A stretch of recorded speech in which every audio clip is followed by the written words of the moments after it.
Hello दोस्तों, स्वागत है आपका बैंकर्स ड्रीम यूट्यूब चैनल पर।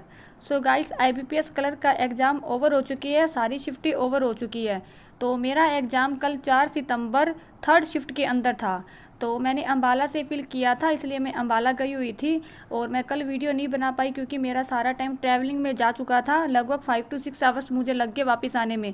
तो मैं आज ये वीडियो बना रही हूँ और आपको बताऊँगी मेरा एग्ज़ाम कैसा हुआ और पेपर किस तरह का आया था। तो चलिए एनालिसिस देखते हैं कि किस तरह के क्वेश्चन आए थे। सो दोस्तों, जैसा कि आप देख सकते हैं, इंग्लिश का पहले बताती हूँ मैं, क्योंकि इंग्लिश ही खुला था पहला सेक्शन, दूसरा क्वांट खुला था और थर्ड रीजनिंग खुला था। तो इंग्लिश के अंदर वही आरसी आया था। आरसी के अंदर लगभग 8 to 10 क्वेश्चन थे। आरसी एक स्टोरी बेस्ड था, एक पर्सन था, उसके बारे में बता रखा था कि वो एनिमल्स के बारे में ऐसा करता है वैसे करता है, उनके लिए उसने पॉइंट वगैरह बनाए थे। तो ये स्टोरी, और उसकी एक अपनी फार्म थी, वो उसका मालिक था और उसने मतलब नेबर कंट्री में जाकर भी लोगों को मतलब इंस्पायर्ड वगैरह किया। तो इस बारे में सारा मतलब एनिमल को सुरक्षित रखने के बारे में और उनको उनके लिए वाटर वगैरह शेड वगैरह बनाने के बेस पर ही था। तो समझ आ रहा था आरसी अच्छे से। अगर आप एक बार उसको 3 या 4 मिनट देख के अच्छे से पढ़ लो ना, तो आपको समझ आ जाएगा कि वो क्या कहना चाहता है। तो इसके अंदर साइनोनियम एंटोनियम के 2 वर्ड आए थे। एक तो था सर्व, तो सर्व का साइनोनियम पूछा हुआ था, तो आप बताना कि आपने क्या टिक किया है। और एक आया हुआ था इंस्पायर्ड, इंस्पायर्ड का एंटोनियम पूछा हुआ था। तो इंस्पायर्ड का उल्टा तो उसमें डिस्करेज था ऑप्शन में, तो ये तो 100% राइट है कि इंस्पायर्ड का उल्टा तो डिस्करेज ही आएगा। लेकिन आप सर्व का बताना। मैंने तो ट्रीट पे टिक किया था, लेकिन सभी कह रहे हैं, मैंने और भी वीडियो एनालिसिस देखे थे, उसमें बता रहे हैं बच्चे कि हमने तो वो लगा के आए इसका एक्ट एज। तो आप बताना कि आपके अकॉर्डिंग क्या सही हो सकता है। मैंने तो ट्रीट लगा दिया क्योंकि मुझे पढ़ने से वही सेंस आ रही थी ट्रीट वाली। एक्ट एज भी हो सकता है इसका, क्योंकि गूगल करने पे तो सर्व के साइनोनियम में एक्ट एज ही दिखा रहा है, ट्रीट तो दिखा नहीं रहा। तो आप बताना दोस्तों कि आपने इसका क्या लगाया है। उसके बाद वर्ड इंटरचेंज वाले थे, जैसे वो वर्ड दे देते हैं एक लाइन के अंदर 4-5, फिर उसको बदलना होता है कि ए को बी के साथ होएगा, बी को सी के साथ होएगा। तो ये भी बिल्कुल ईजी थे, ये भी 5 आए थे। उसके बाद रीअरेंजमेंट था, जैसे कि वो दे देते हैं ए बी सी डी, फिर उससे नीचे ऑप्शन होते हैं कि पहले A B C D E आएगा, बी सी डी ई आएगा। ये भी बिल्कुल इजी थे, 5 मार्क्स के। तो ये भी हो गए थे। उसके बाद एरर डिडक्शन थे। मुझे एरर डिडक्शन ज़्यादा लगी इसके अंदर, मुझे 7 से 8 लग रही थी, जिसके अंदर से दो जो 4 एक एरर डिडक्शन थी वो तो बिल्कुल इजी थी। एक में तो आर्टिकल की गलती थी, क्योंकि उसके अंदर टेबल लिखा हुआ था और उसके आगे एन लगाया हुआ था, तो एक गलती तो वो थी। और एक मेरे को याद है वो था वाज के बाद मेक लगाया हुआ था, लेकिन वहाँ पे वाज के बाद या तो आईएनजी फॉर्म आती है, या अगर पैसिव में जाए तो वहाँ पे थर्ड फॉर्म आनी चाहिए थी। तो वाज के बाद वहाँ पे थर्ड फॉर्म आनी थी, मेक की मेड आनी थी, तो एक गलती वो थी। और एक मैंने उसमें मार्क किया था, एक गेट वाला कोई क्वेश्चन था, अनकरेज से टीचर ने अनकरेज किया, तो वो सारा पास्ट में चल रहा था, तो लास्ट में गेट लिखा हुआ था और उसके आगे कोई टू वगैरह भी नहीं था। तो मुझे उसी में गलती लग रही थी, मेरे हिसाब से वहाँ पे गोट होना चाहिए था, तो मैंने वो मार्क किया था। और भी मतलब एरर डिडक्शन के क्वेश्चन थे, लेकिन मुझे इस टाइम याद नहीं आ रहे कि और क्या क्या थे, काफ़ी सारे क्वेश्चन थे एरर डिडक्शन के। उसके बाद क्लोज टेस्ट है। ये जो मैंने क्लोज टेस्ट के आंसर लिखे है, ये 100% ट्रू है। अगर आपने इनमें से लगा के आई हो तो आप सेफ हो, क्योंकि मैंने कोई वीडियो देखी थी, उसके नीचे किसी लड़की ने डाल रखा था पूरा का पूरा आंसर। ये रस्किन बॉन्ड का एक आर्टिकल है, उनकी बुक से लिया हुआ है, तो उसने वैसा का वैसा डाल दिया। तो मैंने वहाँ से आंसर ले लिया ताकि मैं आपको बता सकूँ, तो आप मैच कर लेना।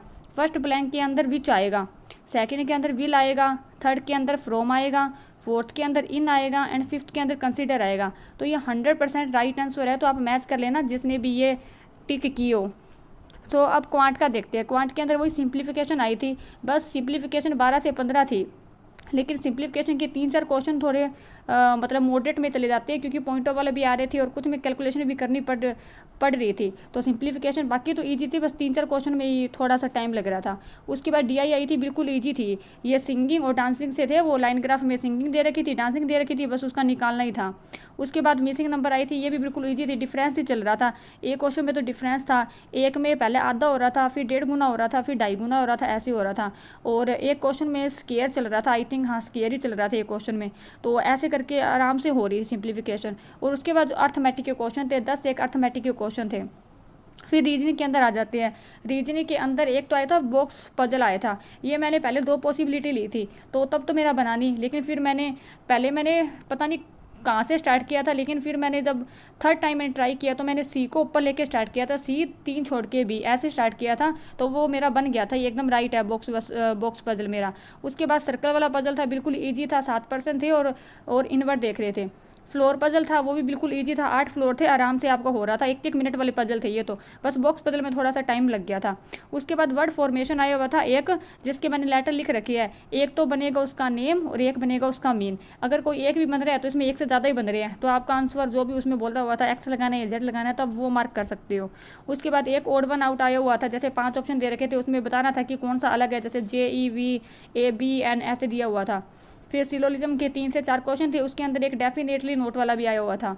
और डायरेक्शन के 3 क्वेश्चन थे। डायरेक्शन थोड़ा सा ट्रिकी था क्योंकि काफ़ी मतलब कन्फ्यूजिंग वाला था, तो इसका एक क्वेश्चन का आंसर तो 1 मीटर वेस्ट आएगा, आप देख लेना आपका सही है क्या नहीं है। और इनक्वालिटी के भी 3 से 4 क्वेश्चन ये बिल्कुल ईजी थे। ब्लड रिलेशन के 3 क्वेश्चन है। आप गाइस बताना कि आपके ब्लड, अगर आपने ब्लड रिलेशन बनाए हैं तो इसका आंसर क्या आ रहा है आपका, क्योंकि मुझे मैंने टिक किए 3 क्वेश्चन, मुझे तीनों क्वेश्चन पे डाउट आ रहा है। मेरा आंसर, एक तो मेरा आंसर नीस आया था, एक आई थिंक मेरा आंसर ब्रदर इन लॉ आया था, और एक आई थिंक डॉटर आया था। तो आप ज़रूर बताना ये क्वेश्चन तो कि आपके क्या आंसर आ रहे हैं ब्लड रिलेशन के। फिर वो आया था अल्फ़ाबेटिक सीरीज़ वाला आया था, जैसे एक सीरीज़ में दे रखा था सारे AHPNP सारे अल्फ़ाबेट थे, कोई सिंबल और कोई उसमें वो नहीं थे, डिजिट नहीं थे, सारे अल्फ़ाबेट थे। उस पर 5 क्वेश्चन थे, पूछ रखा था कि एन के लेफ्ट में कितने ऐसे अक्षर हैं जो कि अल्फ़ाबेटिकल ऑर्डर के हिसाब से एम से पहले कुछ आता है, ऐसे मतलब कुछ पूछ रखा था। तो ओवरऑल मैं बता देती हूँ कि मैंने कितने अटैम्प्ट किए। मैंने इंग्लिश के अंदर 26 अटैम्प्ट किए, और मैंने क्वांट के अंदर अटैम्प्ट किए थे 28, एंड रीजनिंग में मैंने 35 आउट ऑफ 35 अटैम्प्ट किए, एंड रीजनिंग में मेरा 1 मिनट बच गया था, मैंने पहले ही कंप्लीट कर लिया था। तो ओवरऑल मैंने 89 क्वेश्चन अटैम्प्ट किए हैं। और मेरे को पेपर ईजी तो नहीं लगा, लेकिन ईजी टू मॉडरेट की तरफ ही है, ज़्यादा टफ भी नहीं था, टफ तो नहीं कह सकते इसको, क्योंकि पेपर मतलब आसानी से होने वाला था। लेकिन अगर वही बात, अगर कोई थोड़ा सा भी स्टक हो गया तो उसके लिए तो बहुत मुश्किल हो जाता है पेपर। तो आप बताना कि आपको पेपर कैसा लगा, और आपने कितने अटैम्प्ट किए, और आपकी एक्यूरेसी कितनी है। तो दोस्तों, अगर आपको मेरी ये वीडियो पसंद आई है तो आप इसको शेयर करना, मेरे चैनल को सब्सक्राइब करना एंड लाइक करना। Thank you.